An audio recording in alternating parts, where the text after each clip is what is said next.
Hi friends, welcome to our channel. ఈరోజు మన topic stability of drugs and decomposition mechanisms.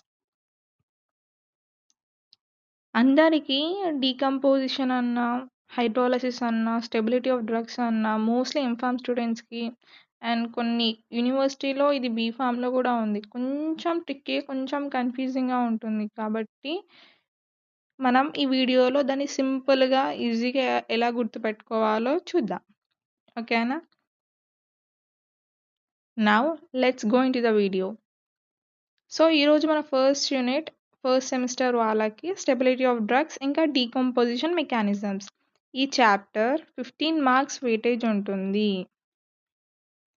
ప్రతి సెమిస్టర్లో ఎవరైనా సరే పిఏ డిపార్ట్మెంట్ కావచ్చు, పీసీ డిపార్ట్మెంట్ కావచ్చు, ఈ 2 డిపార్ట్మెంట్స్లో first unit stability of drugs and decomposition mechanisms 15 మార్క్స్ని క్యారీ చేస్తుంది. 15 మార్క్స్ మనకి రావాలి, మనం ఈ సెమిస్టర్ పాస్ అవ్వాలి అంటే ఈ సబ్జెక్ట్ చాలా ఇంపార్టెంట్. ఈవెన్ ఈ సబ్జెక్ట్ మనకి నెట్లో కూడా యూజ్ అవుతుంది. ఎవరైతే పిహెచ్డి పర్సూ చేద్దాం అనుకుంటున్నారో వాళ్ళకి ఈ సబ్జెక్ట్ కూడా ఒక వెయిటేజ్ టాపిక్ అనుకోవచ్చు. ఓకే, ఇప్పుడు మనం వీడియోలోకి వెళ్ళిపోదాం. సో ఈరోజు టాపిక్ ఇది కాబట్టి సో ఈ స్టెబిలిటీ ఆఫ్ డ్రగ్స్ ఈ యూనిట్ మెయిన్ గోల్ ఏంటి అంటే డ్రగ్ అనేది ఎలా డిగ్రేడ్ అవుతుంది. ఫస్ట్ పాయింట్ దీన్ని మనం చాలా నీట్గా అండర్స్టాండ్ చేసుకోవాలి.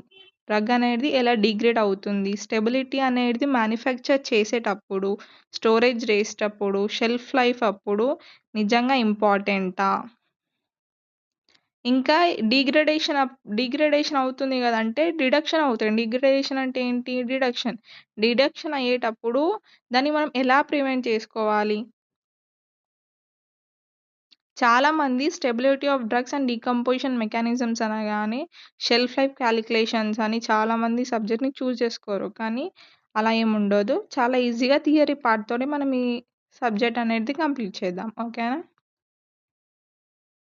సో ఈరోజు ఈ వీడియోలో మనం ఫస్ట్ టాపిక్ ఏంటి? Hydrolysis of acyl transfer. So first hydrolysis అంటే ఏంటి?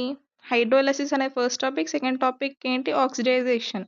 అయితే ఈ హైడ్రోలైసిస్ గురించి, ఆక్సిడేషన్ గురించి, దీని డిఫరెన్స్ అనేది మనం class 12th, 11th, 10th, 9th అంటే స్టెప్ బై స్టెప్ ఎంత బ్యాక్ వెళ్తామో అదే డెఫినేషన్, అదే కాన్సెప్ట్ ఉంటుంది కదా. సో ఇది చాలామందికి ఈజీగానే అనిపిస్తూ ఉంటుంది. సో ఎగ్జామ్ పాయింట్ ఆఫ్ వ్యూలో మనం ఈ టాపిక్ గురించి ఆన్సర్ ఎలా రాయాలో చూద్దాం. హైడ్రాలిసిస్ అంటే ఏంటి? Hydro means water, hydrolysis lysis means break down. అంటే వాటర్ అనేది ఒక రియాక్షన్ కదా. సో బ్రేక్ డౌన్ చేస్తుంది, డ్రగ్ అనేది వాటర్ రియాక్షన్ని బ్రేక్ డౌన్ చేస్తుంది. దాన్ని మనం హైడ్రోలైసిస్ అని అంటాం. అయితే ఇప్పుడు హైడ్రో అంటే వాటర్ కదా, వాటర్ అనేది ఎక్కడ యాక్ట్ అవుతుంది, ఎలాంటి బాండ్స్ తోటి అటాచ్ అవుతుంది? యాక్స్ ఈస్ నథింగ్ బట్ అటాచ్. అంటే ఎస్టర్స్ తోటి, అమైడ్స్ తోటి, ఆల్సిమైడ్స్ తోటి, లాక్టోన్స్ తోటి అటాక్ అవుతుంది. అంటే దాంతో అటాచ్ అయిన తర్వాత అదొక రియాక్షన్ కావచ్చు, లేకపోతే ఒక కంపౌండ్ కావచ్చు, ఒక ప్రోడక్ట్ లాగా బయటకు వస్తుంది. సో మనకి 4 గుర్తు ఉండాలి అంటే ఒక చిన్న ట్రిక్ ఇక్కడ నేను మెన్షన్ చేశాను. ఈల్, మనం ఆల్మోస్ట్ ఈట్ అని అంటాం కదా. సో ఈల్, ఈ for esters, amides, lactones and lactamines. Okay, ఇప్పుడు దీని రిజల్ట్ ఏంటి? హైడ్రోలిసిస్ అవుతుంది అంటే వాటర్ బ్రేక్ డౌన్ అవుతుంది, రియాక్షన్ వాటర్ తోటి. కాబట్టి ఇది రియాక్షన్ ఫామ్ అవ్వడం వల్ల ఏం రిజల్ట్ వస్తుంది అంటే మనకి పొటెన్సీ అనేది తగ్గిపోతుంది. ఇంకా బ్యాడ్ ఆర్డర్ అంటే పిచ్చి smell, order is nothing but smell వస్తుంది. ప్రెసిపిటేషన్ అంటే బబుల్స్ ఫార్మేషన్ అవుతూ ఉంటుంది. టాక్సిసిటీ సమ్టైమ్స్, టాక్సిసిటీ అంటే ఏంటి? అందరికి తెలిసింది, టాక్సిక్ అని అంటాం కదా. సో అలా. సో ఇవనేటివి ఈ రియాక్షన్ ఫామ్ చేయడం వల్ల వచ్చే రిజల్ట్స్. ఇప్పుడు మనం ఎగ్జాంపుల్స్ చూద్దాం. ఫస్ట్ వన్ ఏంటి? ఆస్పరిన్. ఆస్పరిన్ అనేది hydrolyse into salicylic acid plus acetic acid. ఇదనేది హైడ్రోలైజ్ అవుతుంది. దేంట్లోకి హైడ్రోలైజ్ అయితుంది? సాలిసిలిక్ యాసిడ్ తోటి హైడ్రోలైజ్ అయితది. అయిన తర్వాత ఏం యాడ్ చేసుకుంటుంది దాని ప్రోడక్ట్ కోసం అనంటే అసిటిక్ యాసిడ్‌ని ఫార్మ్ చేసుకుంటుంది. ఇవి 2 కలిపిన తర్వాత ఆస్పరిన్ అనేది ఫార్మ్ అయితది. నెక్స్ట్ ఏంటి? ప్రోకాన్. ఇదనేది పాబా వల్ల హైడ్రోలిసిస్ అయిన తర్వాత ఫార్మ్ అవుతుంది. Next penicillin. ఇదనేది అన్‌స్టేబుల్‌గా ఉంటుంది సొల్యూషన్‌లో. ఎందుకు అన్‌స్టేబుల్‌గా ఉంటుంది అంటే లాక్టమ్ బీటా రింగ్స్ అనేటివి బ్రేక్ అయిపోతాయి కాబట్టి. ఇది మనం ఆల్రెడీ బీఫార్మ్‌లో మెడిసినల్ కెమిస్ట్రీలో బీటా లాక్టమ్ రింగ్స్ గురించి కంప్లీట్‌గా చదువుకున్నాం. ఎంసీ అని కాదు. ఈవెన్ చాలా అనాలిసిస్ సబ్జెక్ట్స్‌లో, కెమిస్ట్రీ రిలేటెడ్ సబ్జెక్ట్స్‌లో చదువుకున్నాం ఆల్రెడీ ఆర్గానిక్ కెమిస్ట్రీలో. సో, దీని గురించి ఎక్కువ డెప్త్‌గా చెప్పే అవసరం లేదు. ఆస్పిరిన్ గురించి ఇవన్నీ డ్రగ్స్ ఆల్రెడీ మనం చదువుకున్నాం. తర్వాత ఏంటి? క్లోరాఫినికాల్ ఎస్టర్స్. తర్వాత టెట్రాసైక్లిన్ సొల్యూషన్స్‌లో జరుగుతుంది. ఇవనేటివి మోస్ట్‌గా అక్వస్ సొల్యూషన్‌లో డీగ్రేడ్ అయితాయి ఫాస్టర్‌గా. ఎక్కడ డీగ్రేడ్ అయితాయి ఫాస్టర్‌గా అంటే అక్వస్ సొల్యూషన్‌లోనే డీగ్రేడ్ అయితాయి. ఇందాక ఎగ్జాంపుల్స్ చూసాం గదా! ఇప్పుడు ఫ్యాక్టర్స్. హైడ్రోలిసిస్ ఫ్యాక్టర్స్ ఏంటి మెయిన్ ఫ్యాక్టర్? హీట్ వల్ల, మాయిశ్చర్ వల్ల, హ్యూమిడిటీ వల్ల, హై టెంపరేచర్ వల్ల, ప్రెజెన్స్ ఆఫ్ క్యాటలిక్ అయాన్స్ వల్ల, పీహెచ్ అంటే ఏంటి? Acid plus base. ఇంకా సాల్వెంట్స్ ఏవైతే ట్రేస్ ఆఫ్ వాటర్‌ని కంటైన్ చేస్తున్నాయో. ఇప్పుడు మెకానిజం చాలా సింపుల్ అండి. ఏమైపోతదంటే వాటర్ కదా హైడ్రోలిసిస్ అంటే. వాటర్ అనేది ఎప్పుడైతే డ్రగ్ మాలిక్యూల్ తోటి అటాచ్ అవుతుందో, drug plus water molecule 2 attach అయితాయో అప్పుడు అనేది స్ప్లిట్ అవుతది. స్ప్లిట్ అవ్వడం వల్ల కొత్త కాంపోనెంట్స్ అనేటివి ఫార్మ్ అయితాయి. అంతే. ఎగ్జాంపుల్ ఏంటి? ఈస్టర్స్‌లో ఏమైపోయింది? డ్రగ్ అనేది COOR తోటి ఫార్మ్ అయింది. అంటే ఇది ఎస్టర్‌తో ఫార్మ్ అయిన తర్వాత వాటర్ అనేది యాడ్ అయిన తర్వాత డ్రగ్ ప్లస్ ఎస్టర్ అయిపోయి ROH ఫార్మ్ అయిపోయింది. ROH అంటే ఏంటి చెప్పండి? నేను మీకు అడిగాను గదా! ROH అంటే ఏంటో ఇప్పుడు ఈ క్వెషన్‌కి అంటే ఈ స్టేట్మెంట్‌కి మీకేం అర్థమైందో దీని ఫుల్ ఫార్మ్ కావచ్చు కామెంట్ సెక్షన్‌లో మెన్షన్ చేయండి. ఓకేనా? ఓకే. ఇప్పుడు నేనే మీకు చెప్పేస్తాను ఆన్సర్. చేసిన వాళ్ళకి. COOR అంటే ఇదనేది ఎస్టర్ ఫంక్షనల్ గ్రూప్ అని మనకందరికీ తెలుసు. Ester functional group. ఇప్పుడు drug plus ester functional group water తోటి అటాచ్ అయినప్పుడు drug plus ester functional group అనేది ఫార్మ్ అయితది. ఫార్మ్ అయింది గదా! మరి ఇప్పుడు ఈ ROH అంటే ఏంటి అంటే R ప్లేస్‌లో OH అంటే ఏంటి? హైడ్రోల్ గ్రూప్. హైడ్రాక్సైల్ గ్రూప్ అని అంటాం. ఓకేనా? ప్లేస్‌లో మనం ఏం తీసుకుంటామంటే మీథేన్ తీసుకోవచ్చు, ఈథేన్ తీసుకోవచ్చు, ఏదన్నా తీసుకోవచ్చు. కార్బన్ కంపౌండ్స్‌లో ఎనీథింగ్ C2H5 ఎనీథింగ్ ఎక్కడికంటే ప్లేస్‌లో మనం ఏదన్నా కార్బన్‌ది తీసుకోవాలా అంతే. ఓకేనా? తర్వాత ఏంటి? అమైడ్స్ ఎగ్జాంపుల్ గూడా ఉంది. ఇన్ ద సేమ్ వే ఇది గూడా అమైడ్ ఫంక్షనల్ గ్రూప్. సో, ఇక్కడ అమైన్ అనేదే ఇస్తుంది ప్రోడక్ట్. నెక్స్ట్ ఏంటంటే యాసిడ్ ఇంకా బేసిక్ కండిషన్స్‌లో హైడ్రాలిసిస్ అనేది నార్మల్ కన్నా ఎక్కువ స్పీడ్‌గా ఫంక్షన్ చేస్తుంది. ఓకేనా? ఇప్పుడు అసైల్ ట్రాన్స్‌ఫర్ అంటే ఏంటి? హైడ్రాలిసిస్ విత్ అసైల్ ట్రాన్స్‌ఫర్ అన్నారు గదా! అసైల్ ట్రాన్స్‌ఫర్ అంటే ఏంటి? అంటే అసైల్ ట్రాన్స్‌ఫర్‌ని మనము మూవ్‌మెంట్ ఆఫ్ అసైల్ గ్రూప్ అంటాం. అసైల్ గ్రూప్‌కి ఇదనేది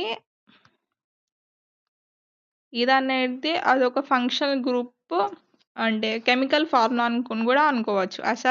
అసైల్ ట్రాన్స్‌ఫర్ అంటే ఏంటి? మూవ్‌మెంట్ ట్రాన్స్‌ఫర్‌లోనే ఉంది. Transfer means movement. ఇక్కడ అసైల్ గ్రూప్‌ని ట్రాన్స్‌ఫర్ చేస్తున్నారు. ఎక్కడి నుంచి? ఒక మాలిక్యూల్ నుంచి ఇంకొక మాలిక్యూల్ వరకు ట్రాన్స్‌ఫర్ చేస్తున్నారు. అయితే ఇది యూజువల్‌గా ఏం ఆక్యుపైస్ చేస్తుంది డ్రగ్స్‌లలో, ఎలాంటి డ్రగ్స్‌లలో ఇదనేది హైడ్రాలిసిస్ ఆక్యుపై చేస్తుంది అంటే పెన్సిలిన్స్‌లో చేస్తుంది, సెఫాలోస్పోర్స్‌లో చేస్తుంది, ఎస్టర్స్‌లో చేస్తుంది. ఈ 3 డ్రగ్స్‌లో ఇదనేది ఎక్కువ ఆక్యు ఆహ్, అకంపైని చేస్తుంది. ఓకేనా? అయితే ఫస్ట్ ఇక్కడ ఏమవుతుందంటే ట్రాన్స్‌ఫర్ అయిన తర్వాత అదనేది దాని స్ట్రక్చర్‌ని చేంజ్ చేసుకుంటది. దాని తర్వాత యాక్టివిటీని డిక్రీజ్ చేస్తది. డిక్రీజ్ చేయడం వలన టాక్సిసిటీ ఫార్మ్ అయితది. ఎప్పుడైతే యాక్టివిటీ డిక్రీజ్ అయిపోతుందో అప్పుడు టాక్సిసిటీ ఇంక్రీజ్ అయితది. ఒకవేళ ఇది యాక్టివిటీని ఇంక్రీజ్ చేసిందనుకో అప్పుడు టాక్సిసిటీ ఫార్మ్ గాదు. అయితే నెక్స్ట్ ఏంటి స్టెబిలైజేషన్ అండ్ ప్రివెన్షన్. ఇది చాలా ఇంపార్టెంట్ ఎగ్జామ్స్‌లో చాలా మాటికి 5 మార్క్స్‌కి కూడా అడగొచ్చు. ఓకేనా? సో, స్టెబిలిటీ దాంట్లో ఏంటంటే మనకి 3 స్టెబిలైజేషన్ అన్నా, ప్రివెన్షన్ అన్నా ఒకటే. జస్ట్ హెడ్డింగ్ అండ్ నేమ్ చాలా డిఫరెంట్. అందుకే మీకు స్పెసిఫిక్‌గా మెన్షన్ చేశాను. ఒకవేళ నేను చెప్పేటప్పుడు శ్రద్ధగా వినకపోయినా మీకు పీడీఎఫ్ హెల్ప్ చేస్తుంది అని.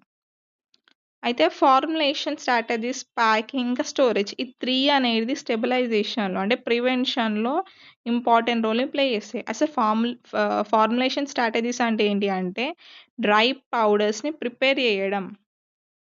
ఓకేనా?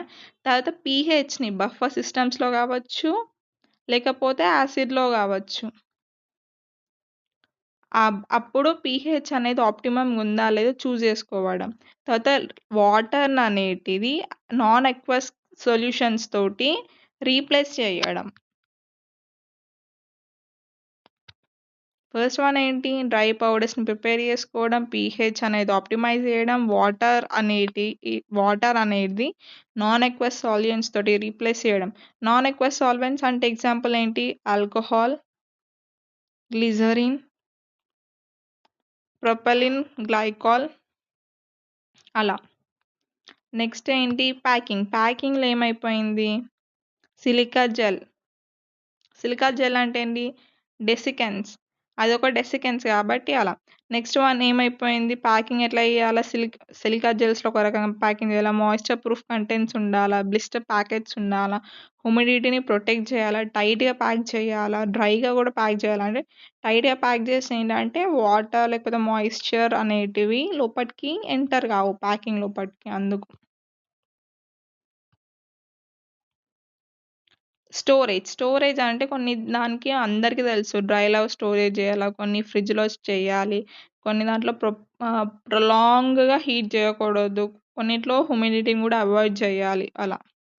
అయితే మీకు ఆల్రెడీ ఇక్కడ చెప్పాను కదా! సో, ఇక్కడ సిఓఓ ప్లస్ వాటర్ ఇక్కడ ఆర్ ప్లస్‌లో మనం ఏదన్నా చూజ్ చేసుకోవచ్చు కదా! లైక్ ఆల్కహాల్ చూజ్ చేసుకోవచ్చు. ఎనీథింగ్. నేను ఆల్రెడీ మీకు చెప్పాను. కామెంట్ సెక్షన్‌లో మెన్షన్ చేయండి అని. కామెంట్ సెక్షన్‌లో మెన్షన్ చేసిన వాళ్ళు ఎవరైతే కరెక్ట్‌గా మెన్షన్ చేశారో వాళ్ళకి ఖచ్చితంగా రెస్పాండ్ ఇస్తాను. ఓకే. ఇప్పటిదాకా మనం ఆల్రెడీ ఇంతే. ఈ టాపిక్ వరకు డిస్కస్ చేశాం గదా! సో, ఇప్పుడేమైపోయిందంటే ఇది ఆల్మోస్ట్ సిలబస్ బుక్‌లో మెన్షన్ చేసింది లేదు. బట్ మీకు ఒకవేళ 2 మార్క్స్‌కి లేకపోతే 2 మార్క్స్‌లో జస్ట్ ఒక 1 లైన్ రాయమని అంటే మీకు సేఫ్ జోన్‌లో ఉండడానికి నేను ఈ 2 మెన్షన్ చేశాను. సో, ఏం లేదండి. హైడ్రాలిసిస్ వల్ల యూజెస్ ఏంటి? ఫార్మాలో కావచ్చు, డ్రగ్ సైన్స్‌లో కావచ్చు అనంటే హైడ్రాలిసిస్ వల్ల డీగ్రేడేషన్ అనేది ఫార్మ్ అయితది. అయితే ఈ డీగ్రేడేషన్ అనేది చాలా రూల్స్‌లలో కూడా ఇంపార్టెంట్. ఎలా ప్రో డ్రగ్ అనేది యాక్టివేషన్ అయిపోతది. ప్రో డ్రగ్ అంటే ఏంది? New drug. కొన్నిసార్లు సమ్ డ్రగ్స్ అనేటివి ఆల్రెడీ డిజైన్ చేస్తాం కదా! ఇన్‌యాక్టివ్ ఉండాలి అంటే హైడ్రాలిసిస్ అనేది అంటే సర్టెన్ టైమ్ వరకు సర్టెన్ ఆర్గాన్ దగ్గరికెళ్ళిన తర్వాతనే ఆ డ్రగ్ అనేది దాని యాక్టివేషన్ అనేది ఫార్మ్ చేయాలి కదా! సో, అలా డిజైన్ చేస్తాం కదా! దానికి కూడా యూజ్ అవుతుంది. అలా కూడా యూజ్ అవుతుంది అని చెప్తున్నారు. దీనికి ఎగ్జాంపుల్స్ ఏంటి? ఎనాఫ్రిల్, aspirin, prodrugs of antibiotics and esters ఇంకా ఎక్సెట్రా. అయితే ఈ హైడ్రాలిసిస్ అనేది మెయిన్‌గా ఎక్కడ యూజ్ అవుతుందంటే అబ్జార్ప్షన్ కోసం మన బాడీలో, టేస్ట్ కోసం, స్టెబిలిటీ కోసం అంటే ఏదైనా డ్రగ్ యాక్టివైజేషన్ కాకన్నా ముందు చేయడానికి. ఓకే. అయితే ఇక్కడ నేను బై మిస్టేక్‌లో ఎడిషన్‌లో మెన్షన్ చేయలేను గానీ this is first one, this is second, this is third, fourth and fifth. Fourth and fifth అంటే ఇది ఫోర్త్, ఇది fifth. Okay. So second point ఏంటి అనంటే డ్రగ్ మెటబాలిజం ఇంకా ట్రాన్స్ఫర్మేషన్. సో డ్రగ్ మెటబాలిజం అనగానే మనకి ఫస్ట్ మెటబాలిజం ఎక్కడ జరుగుతుంది? మన లివర్‌లో జరుగుతుంది. తర్వాత మెటబాలిజం అంటే దాని డివిజన్ అయిపోయిన తర్వాత బ్లడ్‌లోకెళ్ళిపోతుంది, ఎంజైమ్స్‌కెళ్ళిపోతుంది. తర్వాత ఎస్టర్మైన్స్, అమైన్స్ అన్నీ హైడ్రోలిసిస్ అయిపోతాయి డ్రగ్స్‌లలో. దీనికి ఎగ్జాంపుల్ ఏంటి? ప్రోకెన్, పాబా ప్లస్ డైథైల్మినోఇథనాల్ అని అంటారు. థర్డ్ వన్ ఏంటి? Analytical chemistry and quality control. Example ఏంటి అనంటే స్టడీయింగ్ డ్రగ్ స్టెబిలిటీ ప్రొఫైల్స్. అంటే డ్రగ్ స్టెబిలిటీ ప్రొఫైల్స్‌ని స్టడీ చేయడం. ఫోర్త్ వన్ ఏంటి? Synthesis of new compounds. కొత్త కాంపౌండ్స్ ఫార్మ్ అయితాయి. దాని సింథసిస్ కూడా ఫార్మ్ చేయాలి కదా! ఇంకా ఫిఫ్త్ వన్ ఎక్కడ యూజ్ అవుతుంది అంటే ఫుడ్ ఇంకా బయోటెక్నాలజీలో యూజ్ అవుతుంది. ఇక మన వీడియోని ఎండింగ్‌కి వచ్చేసింది. సో హైడ్రాలిసిస్ ఇంపార్టెన్స్ ఎందుకు అనంటే షార్ట్‌గా 1 మార్క్‌కి 2 మార్క్స్ అడిగితే డ్రగ్ స్టెబిలిటీ కోసం, సెల్ఫ్ లైఫ్ కోసం, సేఫ్‌గా ఎఫిషియెంట్ ఫార్ములాస్ యూజ్ చేస్తాం కాబట్టి, రేషనల్ డ్రగ్ డిజైన్ కోసం, రెగ్యులేటరీ కంప్లైంట్స్ కోసం. చాలా థ్యాంక్స్ అండి. అందరూ ఇంతసేపటి వరకు వాచ్ చేసినందుకు. మీకు ఈ టాపిక్ అర్థమైంది అనుకుంటున్నాను. సో ఇక్కడ నోట్ ఏంటంటే అందరూ ఎవరైతే ఫార్మసీ, ఫార్మసీ చదువుతున్నారో, ఎవరైతే పీజీ సెట్‌కి కావచ్చు, జీపాట్‌కి కావచ్చు, నెట్ ఎగ్జామ్ కోసం ప్రిపేర్ అవుతున్నారో వాళ్ళకి ఈ ఛానల్‌లో మీకు షార్ట్ కట్స్ కావచ్చు, ట్రిక్స్ కావచ్చు, టిప్స్ కావచ్చు, లేకపోతే ఫార్మసీ రిలేటెడ్ ఎనీ గైడెన్స్ అనేది ప్రొవైడ్ చేస్తాను. సో ఎవరైతే ఫస్ట్ టైం విజిట్ చేశారో please subscribe to our channel. And మీకు నెక్స్ట్ ఏ టాపిక్ కావాలో కామెంట్ చేయండి. మీకు ఏ టాపిక్ అయినా, ఎలాంటి టాపిక్ అయినా అర్థం అవ్వట్లేదు, కొంచెం లెంతీగా అనిపిస్తుంది అంటే మీకు అర్థం కాని టాపిక్ కామెంట్ సెక్షన్‌లో మెన్షన్ చేయండి. దానిపైన నేను ఖచ్చితంగా వీడియో చేస్తాను. Okay. I hope you like it. Thanks for watching.